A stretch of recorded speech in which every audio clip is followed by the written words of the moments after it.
I'm not really seeing any cells, but it's definitely interesting.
Thank you for joining me while creating this painting. It's finished now. It's been varnished with several coats, and I just love the glossy look. And here's some of the details. Ooh, got my shadow in the way. I'm trying to not get too much shadow in it.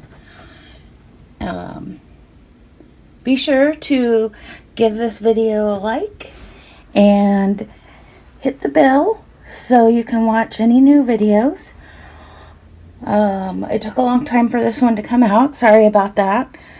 I am going to try to get one out every week on Thursdays for now. That's my goal. And I hope you tune in. If you want to purchase this painting, you can find a link below to my Etsy shop. And I'll hope to see you next time. Thanks. Bye.